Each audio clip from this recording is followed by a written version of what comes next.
الحمد لله رب العالمين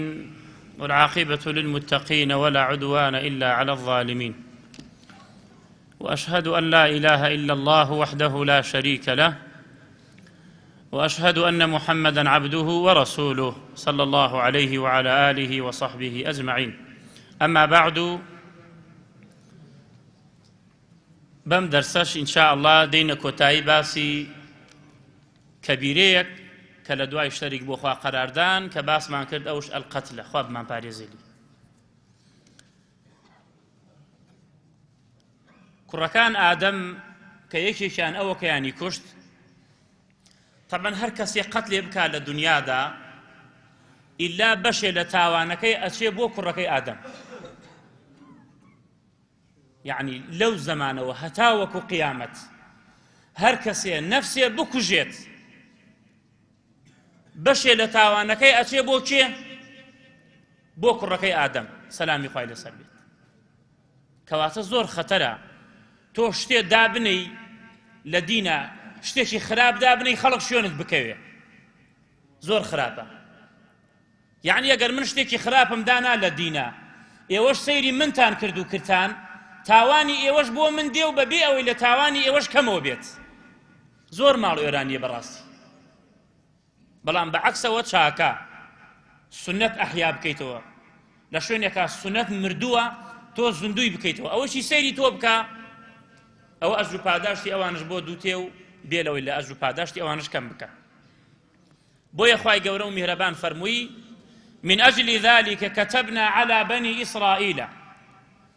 أنه من قتل نفسا بغير نفس أو فساد في الأرض فكأنما قتل الناس جميعا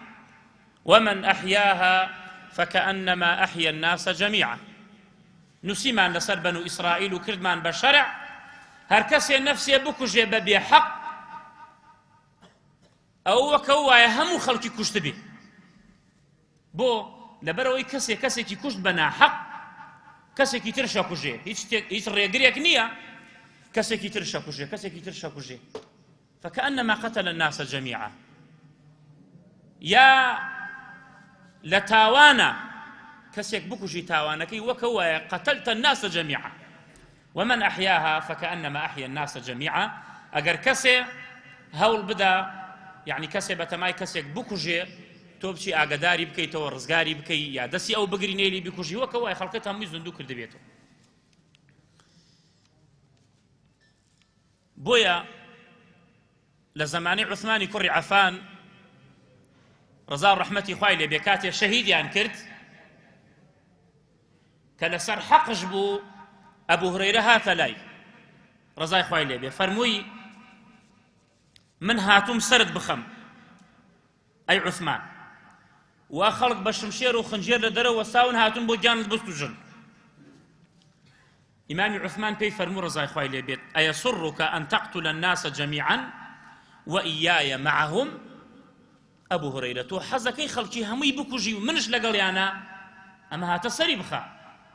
قلت لا. قال فإنك إن قتلت رجلا واحدا، ئەگەر تۆ یەک کەسێ بکوژی فكأنما قتلت الناس جميعا وكواي همو خلقت كشت بي منش لقلي. فانصرف مأذونا لك مأجورا غير مأذور. قال فانصرفت ولم أقاتل. سعيد كري جبير فرميد: من استحل دم مسلم فكأنما استحل دماء الناس جميعا. هر كسي خوني مسلمانية بحرام بزانية أو وكواي خوني همو عالمي بحرام زانيو مسلمانة بوابي، وهر کەسێ خوێنی کەسێکی حەڵاڵ کرد وەکەوە خوێنی هەموو خەڵکی حەڵاڵ کرد. بۆیە عقوبەی ئەو کەسەی کەوا قاتلی نەفسا زۆر گەورەیە، زۆر گەورەیە. یەکێ لەوانە پێغەمبەر عەلەیهی سەڵات وەسەلام ئەفەرمێت: ئەوەل ما يحاسب عليه العبد الصلاة. یەکەم شت لە ڕۆژ قیامەتە بە محاسبە دەستی پێکان نوێژەکان. یەکەم محاسبە نوێژە. نوێژت کردووە بچۆ لێوە بۆستە، نوێژت نەکردووە نە جارە بچۆ ئەولاو. نوێژ نەکردن زۆر خەتەرە و قسەی عولەما زۆر هەیە لەسەرەوە، سەلەف زۆرە، بەڵگەیانش بێ هەر کەسێ نوێژ ناکا باوەڕی پێیەتی و پێی نییە مادام نایکا ئەو کەسە کافرە ئەو کەسە کافرە و هەندێک فەرمویانە نە مادام لە تەمەڵی نوێژ ناکا باوەڕی هەیە بە نوێژ ئەوە ئیشەکەی کوفرە کوفری عەمەلیە لە ئیسلام ناچێتە دەرەوە بەڵام یەشتانە لە قەتل گەورەترە و لە زینا گەورەترە وفرمي وأن أول ما يقضى بين الناس في الدماء أو درباري عبادة نيوش درباري خين يكم شد لبين خلقية كمحاسبة أكري درباري خينة كي خين كي رجانوه وأفرمي پیغمبر عليه الصلاة والسلام لزوال الدنيا أهون على الله من قتل رجل مسلم لناوچوني هم دنيا لم سربو أو سر للاي خوا آسانترا هم دنيا لناو بچيت لوي كوا يك نفسي بكش ري بنا حق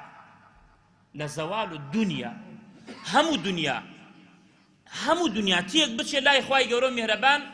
آسانترا لوي كوا نفسي بكش ري ببي مسلمان بكش ري ببي حق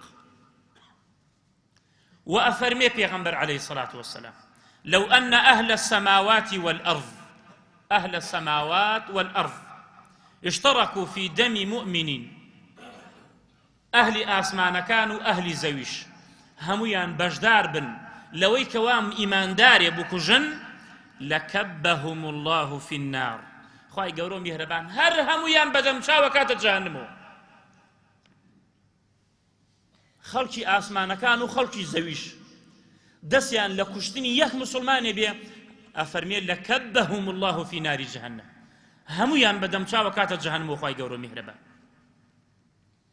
وأفرمي پیغمبر عليه الصلاة والسلام يخرج عنق من النار يتكلم يقول روجي قيامتها مليك لنا وآقر جهنم ودرشت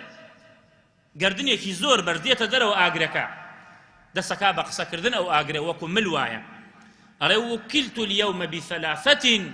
بكل جبار عنيد ومن جعل مع الله إلها آخر ومن قتل نفسا بغير حق فينطوي عليهم فيقذفهم في غمرات جهنم أرى من أمرو تايبتي من أمرو بوسيكو ملكسا كسيكوا كلي رقا برانبر بدين زور كلي رقا هرچی بۆڵێ ئاەت حەدیث وەری ناگری و ئەوەیشی شەریک بۆ خوا قەرارەدا لە عیبادەتیان باسمان کرد و ئەوەشی کەوا مسلمانێکی کوشتووە بە ناحەق هەرسێ ئەو کۆمەڵە ئەپێچێتە خۆیەوە ئەیباتەوە ناو جەهەنەم ئەو ملاکە لە ئاگرە و ئەفەرمێ پێغەمبەر عليه الصلاة والسلام لن يزال المؤمن في فسحة من دينه ما لم يصب دما حراما ببردوامي مسلمان لخوشاياتا لدينكيا لسعياتا لبرفراوانياتا ما دام توشي خيني حرام نهاتوا اگر توشي خيني حرام هات يتر ديني ليتسك بيتوا توبي ليتسك بيتوا كردوي ليتسك بيتوا نيوجي جماعتي ليتسك همو چاكا كاني ليتسك بيتوا بلان بيشوي توشي خين بيت دائما تو منشرح صدري دائما تو دلخوشي وأفرمي پیغمبر عليه الصلاة والسلام من قتل مؤمنا فاغتبط بقتله لم يقبل الله منه صرفا ولا عدلا شيخي الباني رحمة خواه لبيه لترغيب وترهيب ده هاورديوتي همو حديثة كان صحيحة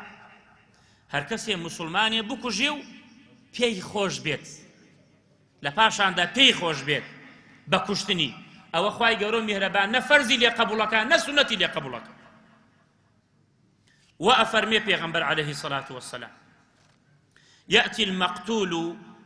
متعلقا رأسه بإحدى يديه متلبيا قاتله باليد الأخرى تخشب أوداجه دما حتى يأتي به العرش فيقول المقتول لرب العالمين هذا قتلني فيقول الله للقاتل تعست أي خبت وخسرت ويذهب به إلى النار إنساني مقتول ككجرا ولا دنيا بالظلم للروج قيامت بدسيكي سري خويها بدسيوه يعني لا شيء ريكا ببي سر لاشەی ڕێکا بەبێکی بەبێ سەری خۆی ها بە دەست خۆی بەم دەسەکەی تری پشملی کابرای گردووە ڕایەکێشە هێوا شەیتای باتە لای عەرشی خوای گەورە و میهرەبان لەژێر عەرش ئەفەرمی ئەی خوای گەورە و میهرەبان ئەمە منی کوشت خوای گەورە و میهرەبان پێ فەرمێت تەعیستە بەڕاستی بە هیلاکا چووی و بە خەسارەتا چووی ئەفەرمێت ويذهب به إلى النار برو آقرية بنو إخان آقرو عبد الله كري عمر فرمية إن من ورطات الأمور أوانيك إنسان بهلاك باولناوي أبا التي لا مخرج لمن أوقع نفسه فيها سفك الدم الحرام بغير حل أو الرزقار النابي لو هلاكتا كتو نفسي بكجي بناحق فبويا أبي آقداري أو مسألة نبين زور خطرة موجب قتل عمد من قتلك معناه بيوتري عمدا قتلك معناه شبه عمدا قتلك معناه خطأ بهالله أوي كوا قتلك بعمد طبعا شن شرط الشروط يكيتيا شرط الشروط كان أوي أم كسك قتل عمدك أن يقصد القاتل إزهاق روح الإنسان فعلا نيته مبسي أوي الروحي أنت أولا لا شيء دربك أما يك مرجي دوم أن يكون القاتل عاقلا بالغا أوي كوا أو نفسك جي أبي عاقل بي وبالغ بي كوا تم نار الشيط قتل عمد عن نصرنية سهم أن لا يكون الحاكم قد أمره بقتله قصاصا حاكم أمري بي نكرد بي برو حقي براكت بكرو ككشتيتي ما أي كجي أو قتل عمد سهم أن لا يكون قد قتله دفاعا عن النفس بحيث لم يتمكن من حماية نفسه منه إلا بقتله شوارم أو النبي ككسي دي تعداد لك بزور أتكجي هيش مجالك تانية إلا أبي بيكجا أو قتل عمد لو كاتيا دفاعي نفسه كسي تيتا معركته بتشقرك دي بتكجي في شكل يخري أكيت هرابة سريع در ناشية ما بس يوي بتكجي أو كاتا بيكجا أو كاتا قتل عمد بينجم أن يكون القتل بأداة يقاتل بها أو بمثلها غالبا أو شتيك كابراي بيكجي أبي غالبا أو أبي بكج بيت واتتفنق بيت دمانشا بيت شقو بيت شمشير بيت شي بأوانا أو قاموا لقتل عمدها ششم أن يكون المقتول معصوم الدم أو إيك أي كجي أبي معصوم الدم أبي حرام بيكجي كمسلمان كشتت أو قتل عمدا بلام كسيكي حربية كسيكي تعداكرة وكل لا يحل دم امرئ مسلم إلا بإحدى ثلاث أما قتل عمدش شوار شد لسري واجب به شوار عقوبة جورا يكي كان شيء الإثم الكبير قال تعالى ومن يقتل مؤمنا متعمدا فجزاؤه جهنم خالدا فيها وغضب الله عليه ولعنه وأعد له عذابا عظيما أم بينش حكم لسري تطبيق به دهم الحرمان من الميراث والوصية فمن قتل مورثه فلا يأخذ من تركته شيئا وإن أوصى له بشيء يحرم منه وكو قاعدة فقه كأفرميت من استعجل الشيء قبل أوانه عوقب بحرمانه أو لشتك عجلبك بوي بيبقى عجلت كردو أو تيناغا ناغيت أو يكا عجلي ليكي كواتا كسي كي كشت بو أوي ورثكي بري أو كاتا محروم أبي لورثة محروم أبي لورثة ورثي نادريتي إنساني قاتل إثمي عظيمش سهم الكفارة عند عفو الأولياء عنه مالي مقتولك لك أبلا خوش من أبي كفارة بدأ إنجاك أفرميت والكفارة عتق رقبة وكفارتك ترشوي عبد رزقارك عبدك يسني رزقاري بكي أبي دومان لبانيك بالرجوبي لقتل عمد لقتل شبه عمد لقتل خطأش أو أبي دومان لبانيك بالرجوبي شوارم القصاص من القاتل أو بويان هيا ككسيكي كشت بويان هيا بكشن وقتل عمد قتل شبه عمد أويا هو أن يقتل المكلف إنسانا معصوم الدم بما لم يقع به القتل عادة، وسمي بشبه العمد لأن القتل متردد بين العمد والخطأ، إذ إن الضرب مقصود والقتل غير مقصود، ولهذا أطلق عليه شبه العمد، فهو ليس عمدا محضا ولا خطأ محضا. شبه عمد أوي كسي بكجي كخيونكي حرام بيتو بروي بكجي وبوي بيوتريت شبه عمد لبروي مترددة لبين عمدا ولبين خطأ. بويا إذ إن الضرب مقصود ليدانك لي أدي بلام والقتل غير مقصود، بلام نيتت أو نية بكجي مثلا بحيزرانيك بشيشيك بداريك أديت توقي سرا لي أدي بلام نيتت كشتني نية كمرت أو كاتوت الشبه عمد أو الشبه عمدا ليدانك موجودة بلام نيتك عمدك نيتك شي لقلابو فعلك شي لقلابو أما بو كشتن لي نادي بلام ليش أدي أو أبيتا شبه عمد نخطأ نعمدنا. والقتل الخطأ أو يكخواي قورو مهربان فرميت وما كان لمؤمن أن يقتل مؤمنا إلا خطأ، ومن قتل مؤمنا خطأ فتحرير رقبة مؤمنة ودية مسلمة إلى أهله إلا أن يصدقوا، فإن كان من قوم عدو لكم وهو مؤمن فتحرير رقبة مؤمنة، وإن كان من قوم بينكم وبينهم ميثاق فدية مسلمة إلى أهله وتحرير رقبة مؤمنة، فمن لم يجد فصيام شهرين متتابعين توبة من الله وكان الله عليما حكيما. أو بو مسلمان ني مسلمان بكوش إلا ما قبهلا قتلي خطأ شونا أمية أن يفعل المكلف ما يباح له فعله، كأن يرمي صيدا حلال بوتو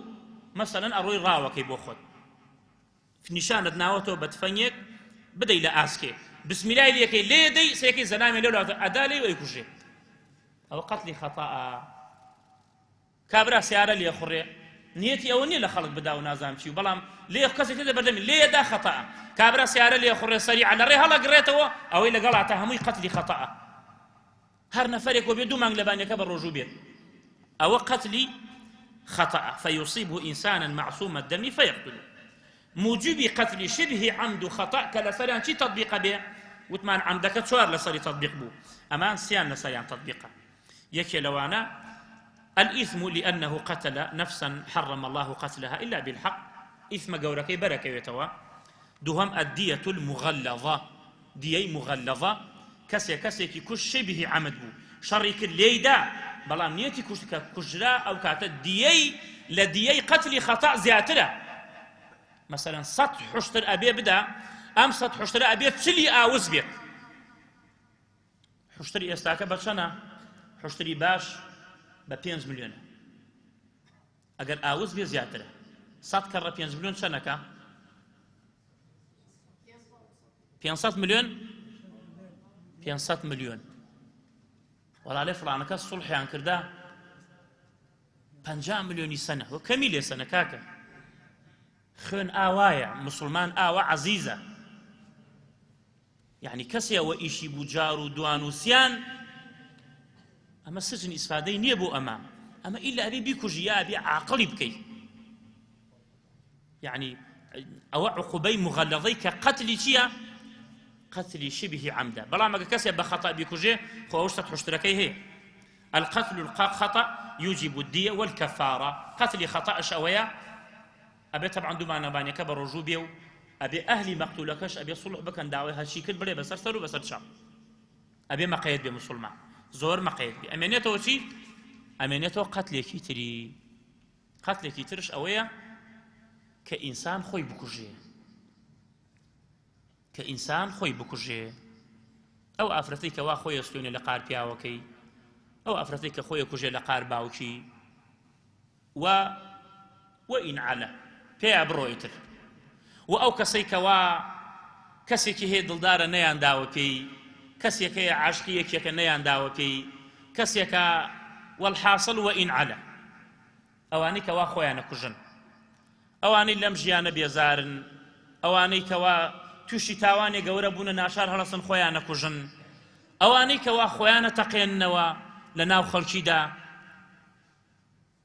50 کەس بە یەک جا کوژێ 10 کەس بە یەک جا کوژێ ئەمانە پێغەمبەر عەلەیهی سەڵات وەسەلام لە حەقیان ئاشتی فەرمووە و خوای گەورە میهرەبانشە فەرمیێ وەلا تەقتولوا ئەنفوسەکم ئین الله کان بکم ڕەحیمە خۆتان مەکوژن خوای گەورە میهرەبان زۆر بەڕەحمە بۆ ئێوە خۆ کوشتن لە شەرعا حرامە هەر کەسێکش فتوا ئەدا بۆ ئەوەی کەوا ئەڵێ ئەم تەقینانەوە جائیزە ئەو ئینسانە ضال و مضلە ئەوە گومڕایە کە هەر کەسێ فتوای ئەوە ئەدا ئەم تەقینەوانە کە ئەبێت کە بەدەست تەقینەوە هەچی مسلمانی بووەتە پەن ڕەنگەوەنی ئەنفالەکە خەڵکی کوشت بێ زیاترش وەڵا تەقینەوە بووها وەڵا 200 کەسی کوشت ئەمە کە 50 کەسی کوشت بۆچی چیان کردە پێغەمبەر عەلەیهی سەڵات وەسەلام فەرمێت من قتل نفسه ئەم کەسە کە خۆی ئەتەقێنێتەوە قتل نفسه یاننا قتل نفسه خۆی کوژێ بحديدة حديدها بقيوة يانا حديدها بقيوة ساسمها بقيوة نازم آسنها بقيوة شيها بقيوة تينتيا بحديدة فحديدته في يده يتوجأ بها في بطنه للروج قيامته أو آسنانا هركسي لدنيا دا خوي بكوجي بآسنك أو لقيامته آسنك هذا دسي أو أي كابزيجي خويا لكو في نار جهنم لناو أجري جهنم خالدا مخلدا فيها أبدا طبعا أجر بحلالي بزاني أو درسوني نية هتا لجهنم أو أنا شو أخوانا تقين طبيعي بحلالي أزانا بالتأكيد أو أنا خالدا مخلدا فيها أبدا يعني بيا لناو مزقوتو إساء خلق دانش تذكر إخواك جولا تفسيري آيات أجري جولا بيا خلق بكوجي أو بحلالي طبعا بحلالي أزانية فأم آسنها بدسي خوي بيكوجي لجهنم هتا ومن شرب سما فقتل نفسه فهو يتحساه أو الزهر بخوال الدنيا دا لقيامت هرب أخوي الزهر أخوال لكو في نار جهنم خالدا مخلدا فيها أبدا ومن تردى من جبل وقتل نفسه فهو يتردى في نار جهنم خالدا مخلدا فيها أبدا رواه مسلم سطنو هر کەسێ لەبان شاخی خۆی کاتە خوارەوە لە بەرزای خۆی کاتە خوارەوە ئەوە لە قیامەت لە جەهەنەمە هەر ئەیکەنە خوارەوە زندووە بێت و هەم سایکەنە خوارەوە ئەم سەر ناو جەهەنەم زۆر خەتەر لە ئیسلامە شتی وان نییە لە ئیسلامە ئەم تەقینەوەیە و ئەم زوڵم و تەعەدایە شتی وان نییە و ئەلحەمد لله هەر مەذهەب و بۆچوونی سەلەفی ساڵحە کە ئەم شتە ڕوو نەکاتەوە کە ئەمە کارێکی ناشەرعیە کارێکی حرامە ئەلحەمدە چەنەها کتێبمان هەیە دەربارەی چەنەها وتار هەیە دەربارەی و خەڵکی ئەلحەمدولله چاک ئەزانێ و ئەوانش ئەو خارجیانش ئیلا یعنی هەتاوەکو ئێستاکە تەقریبەن 4-5 ئیمام و خەتیبی سەلەفیان کوشتووە 4-5 ئیمام و خەتیبی سەلەفی چونکە بۆ ئەوان ئەزان ئەوەی بە عیلم یعنی فکرە بە فکرە لاچێ بە عیلم لاچێ بە خەو و خەیاڵات و هەراوەسە نابێ ئەبێ بە عیلم ئەوەشی بکەیتەوە فا خەڵکی ئاگادار بکەیتەوە کە ئەو شتە ناشەرعیە ئەو شتە حرامە ئەو شتە شەهیدی نییە فا مەجبور هەڵەسن چیەکەن چەنەها هەڕەشە و چەنەها کوشتن و ئێمە گوێمانش لەوە نییە ئێمە شتەکە دینە و بۆ خوایە لەبەر خاتری چاوی کەس نایڵین تفسيري آيته وشرح حديث پیغمبر صلى الله عليه وسلم وآية وكسن يوشي لسر كريه زور جا جنازه تينا والله ما خوي كشتو يوشي لسر كريه اگر هاورتان بو مزگوتکه ملا رمضان شو دلول و مملي مكن ملكا كمن يجنع اما كل كاكا امانه يعني خلق امرو لو بين دروي كان كده هلا خوينا ولا كاكا كسا كانوا بيشورنو كاس نشوريتو يعني خلق امرو لاخوانا ترسي خريكي بهتانه جا کەسێ خۆی کوشت دروستە ئیمامەکە نوێژ نەکا لەسەری بۆ ئەوەی خەڵکی ئاگادار بێ یعنی قاتلی نەفس ئەوەنە خەتەرە بەڵام دروستە خەڵک نوێژ بکا لەسەری ئێوەیە دروستە نوێژ بکەن لەسەری چونکە پێغەمبەر صلی الله علیه و سلم کەسێ خۆی بکوشتایە ئەی فەرموو تەئکید خۆی کوشتووە یان فەرموو ئەی پێغەمبەری خوا بەڵێ ئەی فەرموو صلوا علی جنازەتیکم خۆتان نوێژ بکەن لەسەری ئەچۆ دەرەوە یا کەسێ نوێژ ناکە لاتان گەورە نەبێت کەسێ نوێژ ناکە وەڵام مەلا ڕەمەزان نوێژی نەکرد لەسەری کاکە بۆم هەیە نوێژ نەکەم لەسەری بۆ ئەوەی هەم ئێوە بترسێنم بۆ ئەوەی کۆمەڵە کەسانێ ترش بترسێنم بۆی خەڵک بزانێت تاریک و سەڵات چەندێ خەتەرە بەڵام ئێوە بۆتان هەیە نوێژ بکەن لەسەری قەزم من نییە قەزم ئیمامی مزگەوتە قەزم کەسێکە قدوەیە خەڵک سەیرێکیەکە دروستە ئەو کەسانە نوێژ نەکەن لەسەری ئەوەی قەرزارە مردووە قەرزارە پێغەمبەر صلی الله علیه و سلم نوێژی ناکرد لەسەری لە بیدایەتەوە لە دوایە فەرمووی من کەفالەتێکم و ئەوادەم ئەو کەسەی کەوا خۆیە تەقێنێتەوە و خەڵکە کوژێ و خەڵکی ئەخەڵەتێن و گەنجە خەڵەتێن و ئەمە شەهیدە و ئەمە جیهاد فی سەبیل والله جیهاد فی سەبیل الشەیطانە والله علاقەی بە دینەوە نییە والله ئەو شتە حرامە ئەو شتە ناشەرعیە عقوبەی ئەمانش ئەوەیە کە لە جەهەنەمە هەر خۆیان نەکوژنەوە و ئەوە ئەگەر بە حەڵاشی نەزانێ و پێشەوەی بمرێت تەوبە بکا و زۆر خەڵکەی خۆی ئەستوێنێ و خۆی خنکێنە و چی جارێکی تر باسمان کرد تەوبەی بۆ هەیە قاپی تەوبە کراوەیە بەڵام تاوانەکە زۆر گەورەیە هەڕەشەکە زۆر گەورەیە چەندەها ئەحادیث و ئاەتی تری لەسەرە بەڵام مسلمان تووشی غەڵەتش دێت ئەو کاتە تەوبەیشی بۆ هەیە و تەوبە بکا خوای گەورە میهرەبان ئینشاءالله لێی خۆشە بێ و خوای گەورە میهرەبان آخر خێرمان بکا وصلى الله وسلم على نبينا محمد وعلى آله وصحبه أجمعين